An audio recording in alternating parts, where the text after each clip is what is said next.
2014 നടന്ന ഒരു കുറ്റകൃത്യത്തെക്കുറിച്ചാണ് ബിനുവിന്റെ ആത്മഹത്യാക്കുറിപ്പിൽ പറയുന്നത്. അക്കാലത്ത് വടക്കാഞ്ചേരി സ്റ്റേഷനിൽ CI ആയിരുന്നു ഇപ്പോൾ ആരോപണ വിധേയനായ വടകര DYSP ഉമേഷ്. അന്ന് ഇതേ സ്റ്റേഷനിലെ SI ആയിരുന്നു 2 ആഴ്ച മുൻപ് ആത്മഹത്യ ചെയ്ത കോഴിക്കോട് തൊട്ടിൽപ്പാലം സ്വദേശിയായ ബിനു തോമസ്. ബിനു തോമസിന്റെ 32 പേജുള്ള ആത്മഹത്യാക്കുറിപ്പിലെ 4, 5, 6 പേജുകളിലാണ് ഉന്നത പോലീസ് ഉദ്യോഗസ്ഥനെ പ്രതിക്കൂട്ടിലാക്കുന്ന ഗുരുതര വെളിപ്പെടുത്തലുകളുള്ളത്. 2014 വടക്കാഞ്ചേരിയിൽ വെച്ച് ഒരു അനാശാസ്യ കേന്ദ്രം പോലീസ് റെയ്ഡ് ചെയ്തിരുന്നു. നാട്ടുകാർ നൽകിയ വിവരത്തിന്റെ അടിസ്ഥാനത്തിലായിരുന്നു ഈ റെയ്ഡ് നടന്നത്.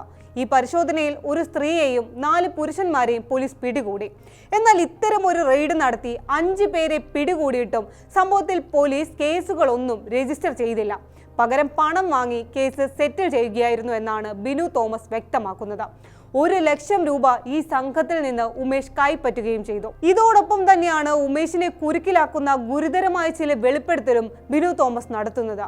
അന്ന് അനാശാസ്യ കേന്ദ്രത്തിൽ നിന്നും പിടികൂടിയ സ്ത്രീയെ റെയ്ഡ് നടന്ന രാത്രിയിലും പിന്നീട് പല തവണയും ഉമേഷ് പീഡിപ്പിച്ചെന്നാണ് ആ ഞെട്ടിക്കുന്ന വെളിപ്പെടുത്തൽ.